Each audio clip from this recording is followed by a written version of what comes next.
1936년 웨스트 버지니아주 로건 카운티의 한 광부의 아내는 오늘날 17개 주에서 판매가 불법인 일요일 저녁 식사를 가족을 위해 준비했습니다.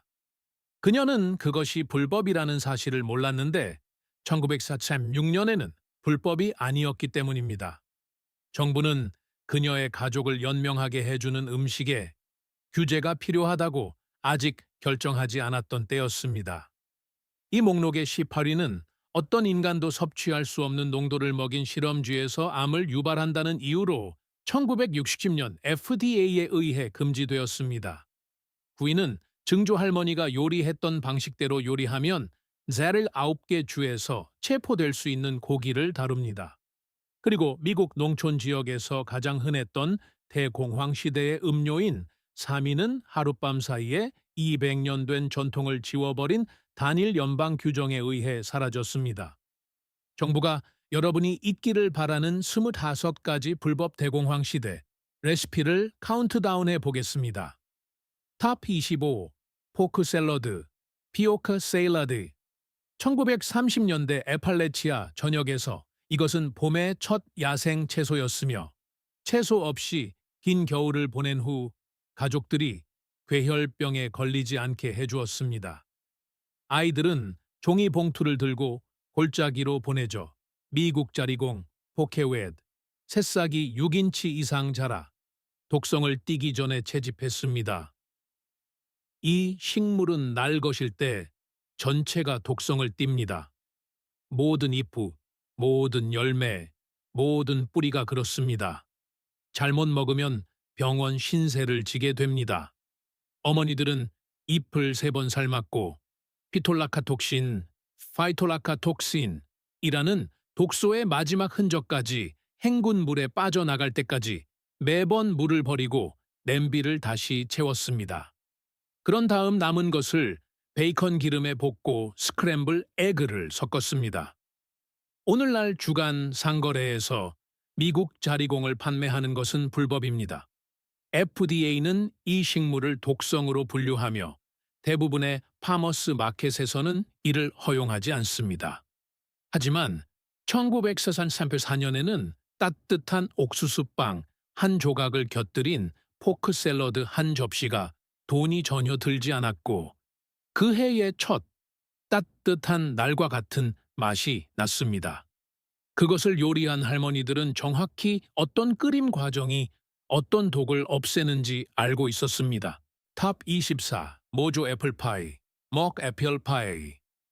1934년 아이오와주의 한 주부는 사과를 단 한 개도 넣지 않고 애플파이를 구웠는데 식탁에 앉은 모든 남자를 속일 만큼 사과파이와 비슷한 맛이 났습니다.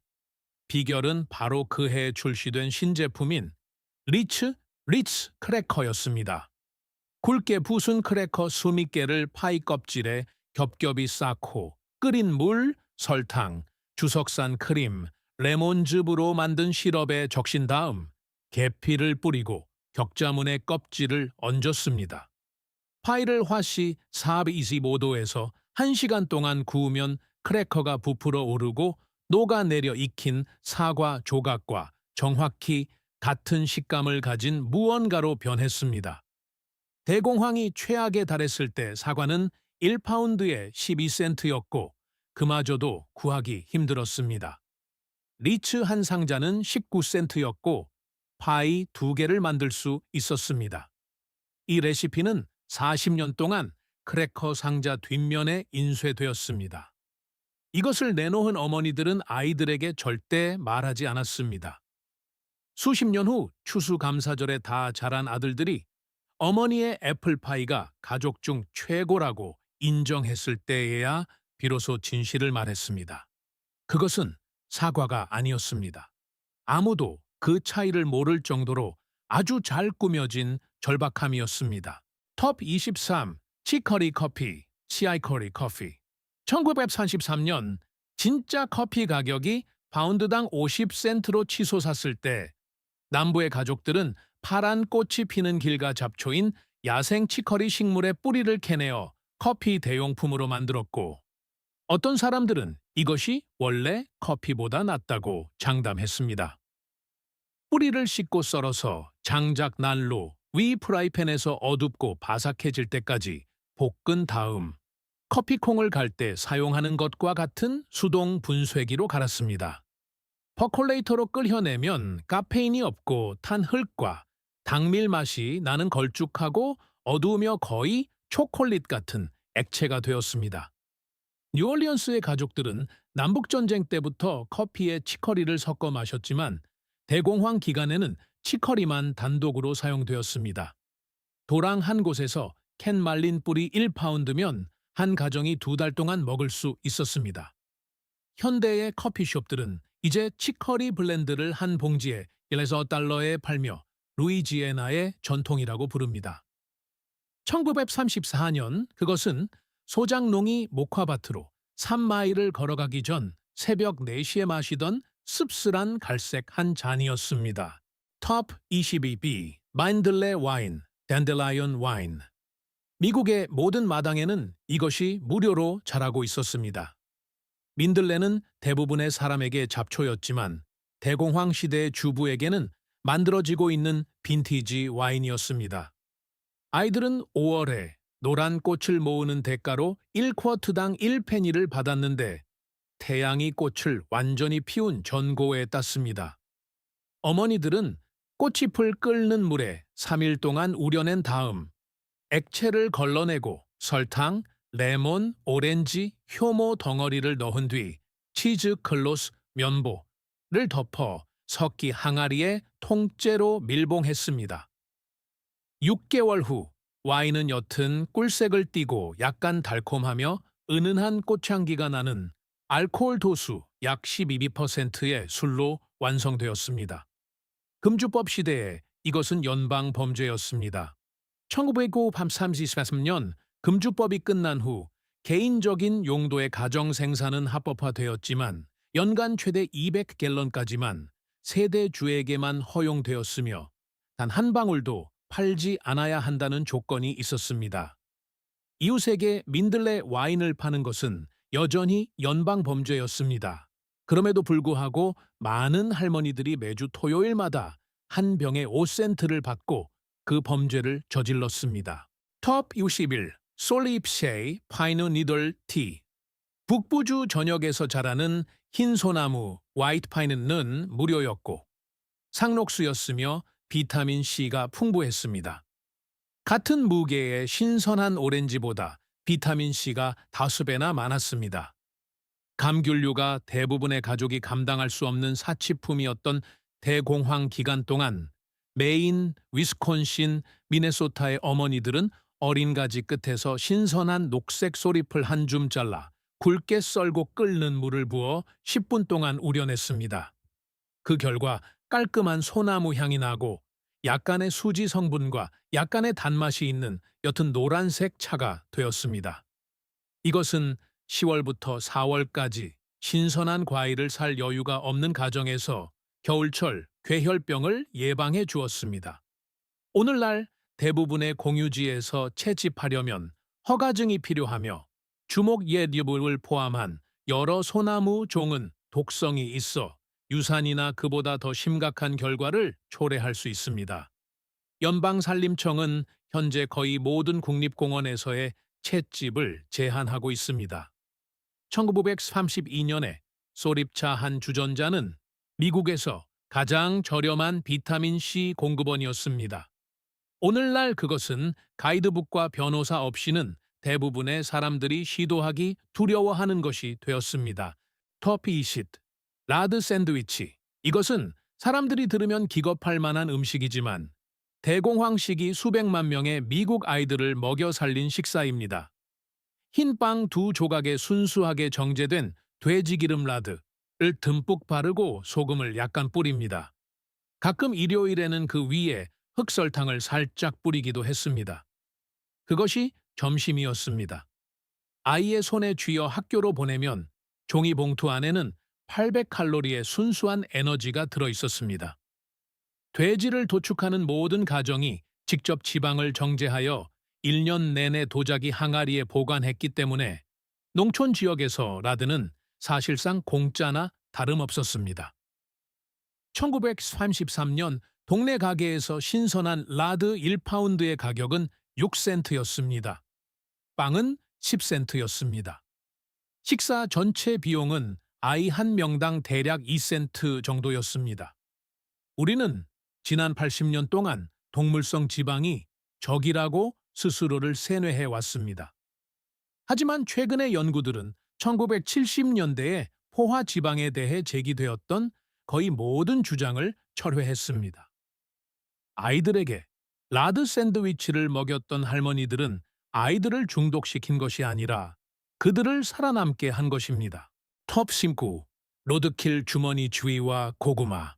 오늘날에는 로드킬 당한 동물을 먹는 것을 엄격한 법으로 규제하고 있습니다. 대부분의 주에서는 채취인 사슴을 합법적으로 가져가기 전에 허가증, 태그, 그리고 야생동물관리관의 검사를 요구합니다. 1933년에는 그런 것이 전혀 없었습니다. 새벽에 시골길에서 차에 치인 주머니 쥐는 해질 엮이면 저녁 식사가 되었습니다.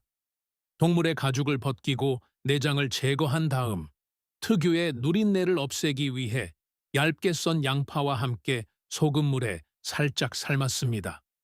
그런 다음 고구마를 깐 오븐에서 2시간 동안 구웠습니다.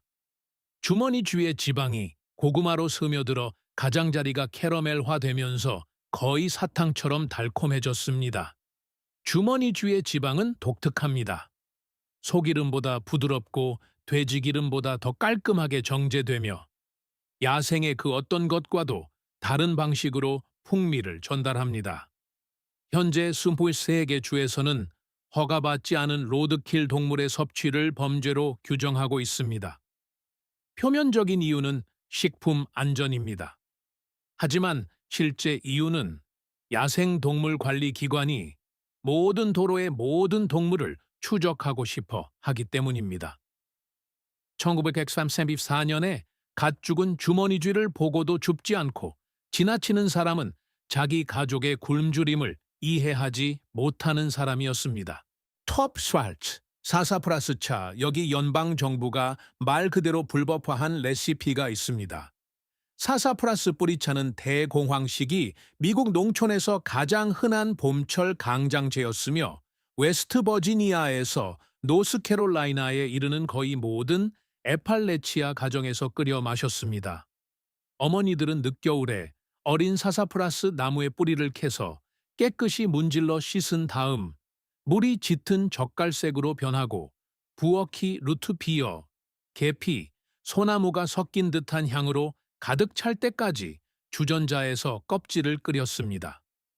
약간의 꿀로 단맛을 낸 이 차는 무거운 음식을 먹으며 긴 겨울을 보낸 후 피를 맑게 하기 위해 아이들에게 따뜻하게 제공되었습니다. 그러다 1960년 평생 엄청난 양을 투여받은 쥐에게서 간 종양을 유발한다는 연구 결과가 나온 후 FDA는 사사프라스의 활성화합물인 사프로를 금지했습니다. 이 금지 조치는 사사프라스 뿌리와 오일의 상업적 판매에 적용되었으며 오늘날까지도 법으로 남아 있습니다. 식료품점에 있는 모든 상업용 루트비어에는 인공 사사프라스 향료가 들어있는데 진짜 사사프라스를 사용하는 것이 불법이기 때문입니다. 한편 3세대에 걸친 미국인들은 평생 매년 봄마다 사사프라스 차를 마시고도 90세까지 살았습니다. 판단은 여러분의 몫입니다. 톱 17. 야생 토끼 팟파이. 1933년 연방농무부는 미국인들에게 뒷마당에서 토끼를 기르도록 권장하는 가정용 토끼 프로젝트라는 캠페인을 시작했습니다. 하지만 야생 토끼는 이야기가 달랐습니다. 이어비 미 국영소총을 가진 남자는 오후 한나절이면 솜꼬리 토끼 서너 마리로 3배 자루를 채워 이틀 동안 가족을 먹여 살릴 수 있었습니다. 뒷베란다에서 토끼의 가죽을 벗기고 내장을 제거한 뒤 부위별로 자르고 다진 양파와 함께 소금물에 1시간 동안 고기가 뼈에서 떨어질 때까지 끓였습니다. 그런 다음 밀가루로 국물을 걸쭉하게 만들고 깍둑썰기한 감자와 당근을 섞어 파이 껍질에 부은 후 격자문에 크러스트를 얹었습니다. 400도에서 30분 동안 구우면 격자 사이로 진한 육즙이 흘러나오며 황금빛으로 흔들리는 파이가 완성되었습니다. 오늘날에는 모든 주에서 소형 수렵 면허가 필요하며 특정 시즌의 토끼를 잡으려면 허가증이 있어야 합니다. 일부 카운티에서는 사람이 사는 주거지에서 500피트 이내에서는 토끼를 쏠 수 없습니다. 1933년에는 토끼가 보이는 곳이면 어디서든 쏘았고 아이들이 가장 먼저 먹었습니다. 톱 심프수육, 도토리 가루빵, 미중서부의 모든 울타리를 따라 자라던 화이트 오크 나무는 매년 가을 수천 개의 도토리를 맺었으며 다 자란 나무 한 그루는 가공 후 50파운드에 가까운 식용 가루를 생산할 수 있었습니다. 아메리카 원주민들은 수세기 동안 도토리 빵을 만들어 왔고 대공황 시기에 중서부 농부들은 필요에 의해 그 기술을 재발견했습니다. 도토리는 껍질을 벗기고 찬물에 3일 동안 담가 쓴맛이 나는 탄닌을 우려낸 다음 건조시켜 수동 맷돌로 갈았습니다. 그렇게 만들어진 가루는 진한 커피색을 띠었으며 달콤하고 거의 견과류 같은 풍미가 났습니다. 밀가루와 반반씩 섞어 구우면 숲과 흙의 맛이 나는 밀도 높고 어두운 색의 빵이 되었습니다. 오늘날 국유림에서 채집하려면 허가증이 필요하며 많은 주립공원에서는 상업적 목적의 견과류나 씨앗 채집을 금지하고 있습니다. 대부분의 주에서 공유지에서 채집한 도토리는 시장에서 판매되는 식품으로 가공할 수 없습니다. 1934년 미주리주의 농부는 도토리 한 자루와 수동 맷돌만 있으면 일주일 동안 가족에게 빵을 먹일 수 있었습니다. 지금은 변호사가 필요할 것입니다. 식품 규제의 진실 아무도 인정하고 싶어 하지 않는 사실이 있습니다. 1938년에서 1980년 사이에 통과된 식품 규제들, 즉 FDA 연방식품의약품 화장품법, 연방식육검사법, 생우유의 주경계 통과 금지, 허가받지 않은 채집의 범죄화 등은 주로 안전에 관한 것이 아니었습니다. 그것은 상업에 관한 것이었습니다.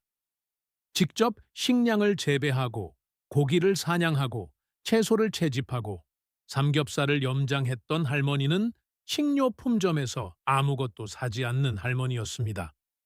대공황 이후 시대에 통과된 모든 규제는 1930년대를 정의했던 자급자족의 형태로부터 미국인들을 더 멀어지게 만들었습니다.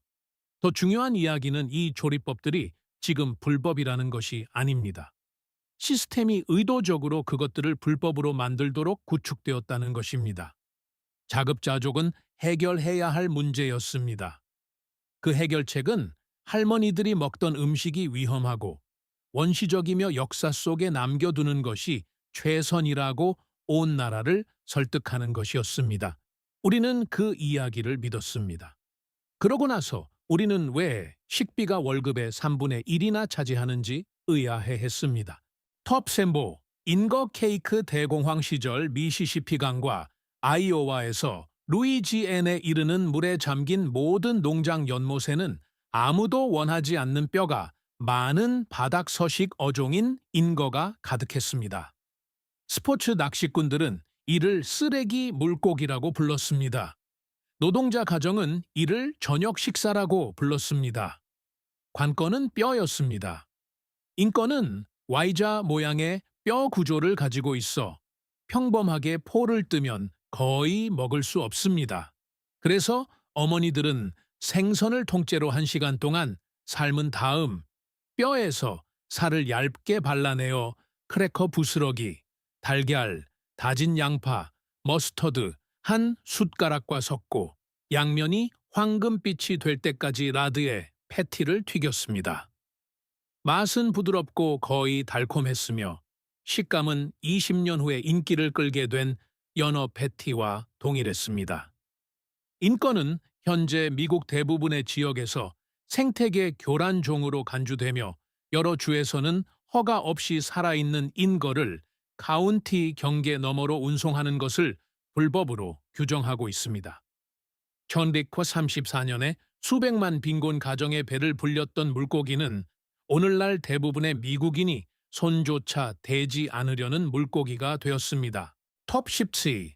비둘기 파이 여행 비둘기는 1914년에 멸종했지만 미국 모든 도시에서 볼 수 있는 비둘기인 바위 비둘기는 다른 새였으며 1930년대 내내 인기 있는 식량이었습니다. 피츠버그, 필라델피아, 세인트루이스에서 아버지들은 옥상과 골목길에서 옥수수를 미끼로 막대기로 받쳐놓은 부쉘 바구니 아래에서 비둘기를 잡았습니다. 새들은 뒷계단에서 바로 털을 뽑고 내장을 제거했습니다. 비둘기 6마리로 파이 하나를 만들었습니다. 가슴살은 양파, 당근, 값싼 레드 와인 한 잔과 함께 부드러워질 때까지 끓인 다음 밀가루로 걸쭉하게 만들어 격자문에 덮개가 있는 파이 껍질에 부었습니다. 45분 동안 구워내면 닭고기보다는 오리고기에 가까운 풍미를 지닌 어둡고 짭짤하며 풍부한 맛의 파이가 완성되었습니다. 오늘날 미국의 모든 도시에는 공공장소에서 비둘기를 잡는 것을 금지하는 조례가 있으며 철새조약법에 따른 여러 연방 규정은 특정 비둘기 종을 보호하고 있습니다. 대공황 시대의 도시 가정의 배를 불렸던 이 새는 이제 대부분의 관할 구역에서 법적으로 건드릴 수 없는 존재가 되었습니다. 한편 뉴욕의 고급 레스토랑에서는 농장에서 기른 어린 비둘기 요리를 한 접시에 $48에 제공합니다. 가난한 사람들이 그 비밀을 먼저 알았던 것입니다. 톱 13. 거북이 수프 늑대 거북은 최고의 전리품이었습니다.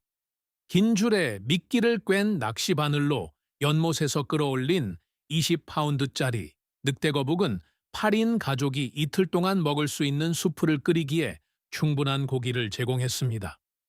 갓 죽은 늑대 거북의 턱은 죽은 지 1시간이 지나도 여전히 물 수 있기 때문에 손질하는 것은 어렵고 위험한 과정이었습니다. 7개의 다른 근육군에서 고기를 잘라내어 양파, 샐러리, 당근과 함께 부드러워질 때까지 3시간 동안 끓인 다음 루 로크스로 걸쭉하게 만들고 쉐리주, 레몬, 얇게 썬 완숙 달걀로 맛을 냈습니다. 맛은 송아지, 고기, 닭고기, 랍스터의 중간쯤이었고 식감은 비단처럼 부드럽고 풍부하여 특별했습니다. 거북이 수프는 펜실베이니아 더치 지역, 루이지애나, 중서부의 강변 마을에서 대공황 시대의 진미였습니다. 오늘날 여러 거북이, 종은 연방의 보호를 받으며 대부분의 주에서는 식용으로 거북이를 잡으려면 특별 허가가 필요합니다. 늑대 거북은 일부 주에서 여전히 합법이지만 규정이 까다롭고 포획 시즌이 짧아 전체적인 전통이 거의 사라졌습니다. 1934년에는 연못에서 헤엄치는 것을 잡아먹었습니다. 톱시리, 명아주와 소리쟁이 채소. 미국에서 가장 흔한 길가 잡초 중 2가지인 명아주와 소리쟁이는 대공황 시대 가족이 먹을 수 있는 가장 영양가 높은 채소 중 2가지이기도 했습니다. 명아주에는 시금치보다 많은 철분과 케일보다 많은 칼슘이 함유되어 있습니다. 소리쟁이에는 비타민 A가 매우 풍부하여 제대로 조리된 한 컵만으로도 일일 권장량 이상을 공급합니다. 두 식물 모두 전국의 모든 도랑과 울타리 주변에서 야생으로 자라며 누구나 무료로 채취할 수 있었습니다. 어머니들은 꽃이 피기 전에 어린 잎을 따서 3번 씻은 다음 부드러워질 때까지 돼지 등지방 한 조각과 함께 1시간 동안 삶았습니다. 끓인 국물은 미네랄이 풍부하고 약간 신맛이 났으며 채소 자체는 시금치와 비슷하지만 흙내음이 더 강한 맛이 났습니다.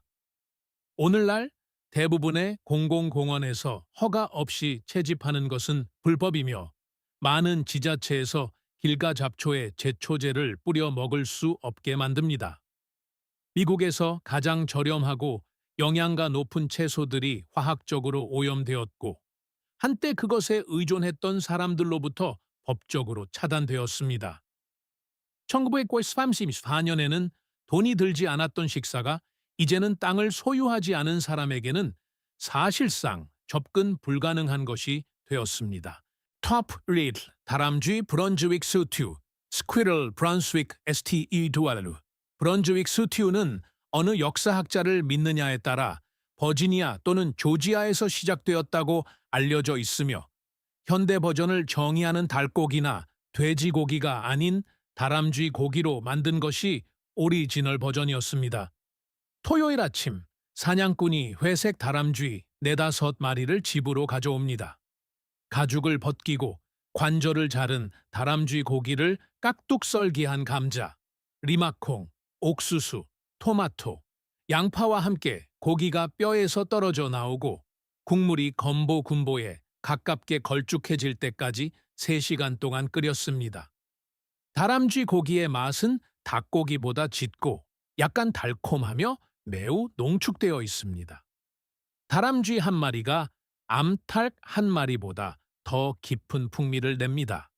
스튜 냄비에 다람쥐 6마리를 넣으면 12명을 먹일 수 있었습니다. 오늘날 다람쥐 사냥은 모든 주에서 포획량 제한, 시즌 제한, 무기 제한이 있는 소형 수렵 면허 스몰 게임 라이선스를 필요로 합니다. 일부 도시 지역에서는 사실상 금지되어 있습니다. 한편 버지니아의 레스토랑들은 다람쥐 대신 농장에서 기른 토끼를 넣은 전통 브런즈윅 스튜를 한 그릇에 심포 $2를 받고 팔기 시작했습니다. 여러분의 증조 할아버지는 22구경 소총과 나뭇가지로 저녁 식사거리를 잡으셨고 그것을 그저 평범한 화요일의 일상이라 부르셨습니다. 불법성의 경제학, The Economics of Illegality. 여러분을 불편하게 만들어야 할 부분은 바로 이것입니다. 이 목록에 있는 레시피들이 불법인 이유는 그 음식이 위험해서가 아닙니다. 그 음식이 무료이기 때문이거나 현대 식료품 공급망의 모든 중간 상인을 우회하기 때문이거나 옛날 방식으로 만든 음식은 판매세를 발생시키지 않고 라벨이 필요 없으며 미국 농무부 USDA 검사 보고서에 나타나지 않기 때문입니다. 농무부는 미국 식품을 통제하는 규정을 관리하는데 연간 약 280억 달러를 지출합니다. 그 돈 중 이 목록에 있는 종류의 음식으로부터 소비자를 보호하는 데 쓰이는 돈은 거의 없습니다. 채집, 생우유, 집에서 도축한 고기, 야생 사냥감, 집에서 발효시킨 주류에 대해 존재하는 보호 조치들은 식품 생산을 면허가 있고 세금을 내며 검사를 받는 상업적 운영을 통해 유통되도록 설계된 것입니다. 자신의 땅에서 자급자족하며 살았던 할머니는 해결해야 할 문제였습니다. 우리는 여전히 그 해결책 안에 살고 있습니다. 여러분이 지불하는 모든 식료품 영수증은 증조 부모님이 무료로 만들었던 레시피를 대체하기 위해 설계된 시스템의 청구서입니다. 톱 10. 사슴고기 민스미트, 베니슨 민스미트. 민스미트 파이에는 예전에 실제로 고기가 들어갔습니다. 대공황 시대의 오리지널 버전은 잘게 썬 사슴고기, 주로 사슴에서 가장 저렴한 부위인 목살이나 어깨살을 사과, 건포도, 커런트, 두기름 수엣, 흑설탕, 사과주, 브랜디, 그리고 듬뿍 넣은 계피, 정향, 육두구와 함께 천천히 조리하여 만들었습니다.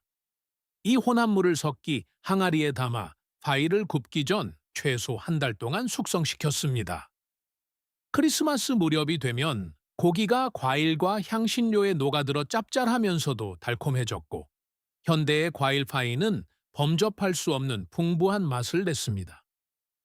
11월에 잡은 사슴 한 마리면 연휴 기간 내내 한 가족에게 민스미트를 공급할 수 있었습니다. 오늘날에는 어느 주에서도 사슴고기를 합법적으로 판매할 수 없습니다.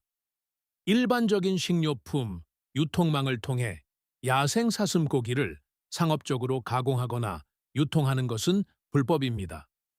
사슴 고기를 제공하는 레스토랑은 연방 정부의 검사를 받은 시설에서 사육된 동물을 사용해야 합니다. 대공황 시대 크리스마스 식탁을 정의했던 파이는 이제 돈이 오가는 순간 여러 연방 규정을 위반하는 파이가 되었습니다. 여전히 만들 수는 있지만 팔 수는 없습니다. 대부분의 미국인은 이제 그 맛조차 보지 못합니다. 터판다우, 까마귀 파이, 시로 PI. 이것은 여러분을 움찔하게 만들 것이고 또 그래야 마땅합니다. 미국 까마귀는 중서부와 남부의 농촌 지역, 특히 새들이 옥수수 농작물을 망치는 지역에서 대공황 시대의 흔한 식량이었습니다. 농부들은 옥수수 밭에서 수십 마리씩 까마귀를 쏘아 잡았고 여성들은 이를 손질하여 요리했습니다. 까마귀의 검은 고기는 닭고기보다는 오리고기에 가깝고 강한 풍미를 지니고 있어 오랫동안 천천히 조리하는 것이 좋습니다. 가슴살을 부드럽게 만들기 위해 식초 마리네이드에 밤새 끓인 다음 양파, 뿌리채소, 걸쭉한 그레이비 소스와 함께 파이로 구워냈습니다. 까마귀 6마리로 파이 하나를 만들었습니다. 그 맛은 풍부하고 야생의 풍미가 났으며 놀랍도록 부드러웠습니다. 오늘날 까마귀는 1918년 연방철사의 조약법 Federal Migratory Bird Treaty Act에 의해 보호받고 있으며 특정 시즌 동안 일부 주에서 제한적인 사냥이 허용되기는 하지만 요리와 소비가 너무 엄격하게 규제되어 이제 까마귀 파이를 만드는 사람은 거의 없습니다. 까마귀 고기를 파는 것은 미국 전역에서 불법입니다. 1934년 자신의 옥수수를 먹어 치우는 까마귀를 쏜 농부는 같은 총알로 가족을 먹여 살리는 농부였습니다. 수확물을 망친 새가 저녁 식사로 그 죗값을 치른 셈입니다. 터팔, 포포 푸딩, 피에이드루 파다르 푸딩, 포포 파우파울는 북미에서 가장 큰 토종 과일이지만 오늘날 살아있는 미국인 중 이를 맛본 사람은 거의 없습니다. 이 과일은 펜실베이니아에서 플로리다에 이르기까지 야생으로 자라며 대공황 시절 가족들은 9월 말 가을가에서 이를 부셸 단위로 모았습니다. 과육은 커스터드처럼 부드럽고 신선한 버터 색을 띠며 바나나, 망고, 바닐라 푸딩을 섞은 듯한 맛이 납니다. 어머니들은 껍질에서 과육을 파내어 설탕, 달걀, 우유, 밀가루, 버터와 섞은 뒤 캐서롤 접시에 담아 걸쭉하고 황금빛이 도는 푸딩이 될 때까지 구웠습니다. 그 맛은 미국에서 상업적으로 재배되는 다른 어떤 과일과도 달랐으며 달콤하고 열대 과일 같았으며 독특했습니다. 여러분이 이 과일을 한 번도 맛보지 못한 이유는 규제 때문입니다. 포포 열매는 너무 연약해서 수확 후 48시간 이내에 멍이 들기 때문에 더 긴 유통 기한을 요구하는 상업적 농산물 유통망을 통해 배송하는 것이 사실상 불법입니다. 미국 농무부 USDA는 대부분의 유통망에서 이를 허용된 상업용 작물로 등재하지 않고 있습니다. 오늘날에는 9월 셋째 주에 숲에서 직접 찾아내야만 포포를 맛볼 수 있습니다. 올해 톱7 소나무 껍질 가루빵 미리 떨어지고 옥수수 가루가 떨어지고 도토리 가루마저 떨어졌을 때 미네소타와 다코타 지역의 스칸디나비아계 미국인 커뮤니티의 가족들은 미국 흰 소나무 화이트 파인 트리의 속껍질로 빵을 만들었습니다. 칼로 겉껍질을 벗겨내면 전분이 함유된 부드럽고 옅은 색의 속껍질인 형성층이 드러납니다.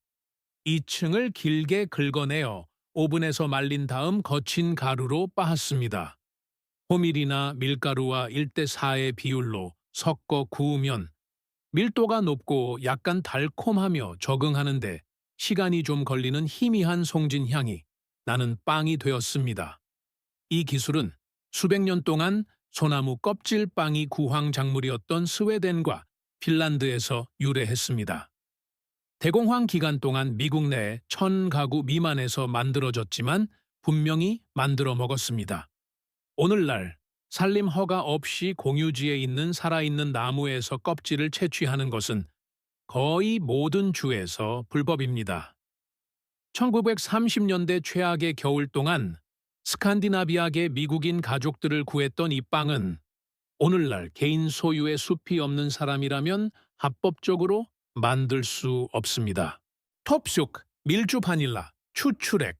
1934년 당시 진짜 바닐라 추출액은 온스당 약 30센트였습니다. 한 푼이 아쉬웠던 가족들에게는 너무 비싼 가격이었습니다. 그래서 어머니들은 직접 추출액을 만들었습니다. 세로로 쪼갠 바닐라빈 3개를 맑은 옥수수 위스키가 담긴 1파인트짜리 메이슨 병에 넣었습니다. 다시 말해, 이 밀주 문샤인은 세 골짜기 너머에 사는 삼촌이 구리 증류기에서 증류한 위스키였습니다. 병을 밀봉한 뒤 어두운 찬장에 6개월 동안 보관했습니다. 알코올이 바닐라 빈에서 모든 향긋한 화합물을 서서히 추출해냈고 그 결과 시중에서 판매되는 그 어떤 제품보다 더 강력하고 풍미가 깊은 바닐라 추출액이 탄생했습니다. 법적인 문제는 추출액 자체가 아니라 옥수수 위스키에 있었습니다. 세금을 내지 않은 증류주는 1934년과 마찬가지로 오늘날에도 연방법에 따라 여전히 불법입니다. 밀주 바닐라 추출액 한 병은 엄밀히 말해 금주법 시대에 미국 감옥을 가득 채웠던 것과 동일한 연방 범죄였습니다. 이것을 만든 할머니들은 자신들이 무슨 일을 하고 있는지 정확히 알고 있었습니다. 또한 그들은 1922년 이후로 골짜기에서 연방 세무 요원을 본 적이 없으며 앞으로도 오지 않을 것이라는 사실도 알고 있었습니다. 그들은 이 추출액을 2티스푼씩 넣어 케이크를 구웠습니다. 아무도 그것에 대해 묻지 않았습니다. 자립의 해체, 이 목록이 잊혀진 레시피를 다룬 다른 목록들과 다른 점은 다음과 같습니다. 이 요리들 대부분은 맛이 없어져서 사라진 것이 아닙니다. 자립적인 농촌 가정, 자유로운 채집, 가정 내 도축, 할머니에서 어머니로, 다시 딸에게로 전수되는 지식 공유 시스템 등 이 요리들이 존재할 수 있게 했던 시스템이 20세기에 걸쳐 체계적으로 해체되었기 때문에 사라진 것입니다. 우연이 아니라 정책에 의해서 말입니다. 오늘날 식품 산업은 미국에서만 연간 약 8천억 달러의 수익을 창출합니다. 그 수익의 모든 1달러는 당신이 주변 땅에서 스스로 먹을 것을 구할 수 없거나 구하지 않거나 구하는 방법을 모른다는 가정에 의존하고 있습니다. 대공황 시대의 요리사는 우리가 잊고 있는 한 가지를 이해하고 있었습니다. 굶주림은 돈으로 해결되는 것이 아니라 지식으로 해결된다는 사실입니다. 어떤 잡초를 채집해야 하는지, 어떤 나무의 껍질을 벗겨야 하는지, 어떤 동물을 덫으로 잡아야 하는지, 어떤 뿌리를 다려야 하는지 아는 여성은 물가 상승으로 인해 굶주림에 내몰릴 수 없는 여성이었습니다. 터퍼, 감푸딩 미국감은 슈퍼마켓에서 파는 아시아산 단감 푸유이 아닙니다. 중서부 전역에서 자라는 더 작은 야생 과일로 덜 익은 것을 한 입 베어 물면 떫은 맛의 턱이 굳어버릴 정도입니다. 첫서리가 내린 후에야 비로소 부드럽고 달콤하며 대추야자처럼 변합니다. 대공황 시절, 가족들은 10월에 땅에 떨어진 감을 주워 체에 걸러 과육을 으깬 다음 설탕, 버터, 달걀, 우유, 밀가루와 섞었습니다. 깊은 팬에 담아 1시간 동안 구워내면 대추야자, 버터스카치, 호박의 중간쯤 되는 맛에 어둡고 밀도가 높으며 거의 캐러멜 같은 푸딩이 완성되었습니다. 이 과일은 너무 부드러워서 운송하기 어렵기 때문에 미국 농무부 USDA에는 이에 대한 상업적 분류 기준이 없습니다.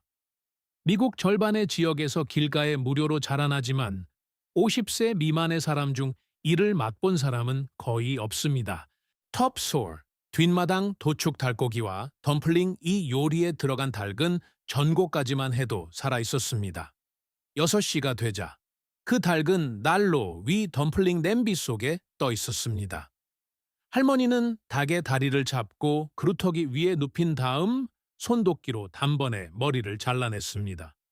끓는 물에 닭을 담갔다가 깃털을 뽑고 내장을 빼내고 관절을 자른 뒤 양파, 소금, 물과 함께 냄비에 넣고 1시간 동안 끓였습니다. 마지막 20분 동안 덤플링 반죽을 숟가락으로 떠넣으면 반죽이 국물을 빨아들이며 옅은 색의 부드러운 구름처럼 부풀어 올랐습니다.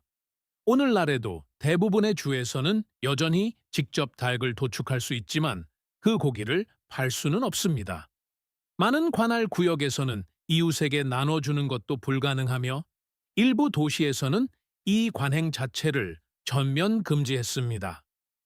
수많은 농장의 일요일을 상징했던 이 요리는 현대 미국 주방에서 사실상 규제로 인해 퇴출당했습니다.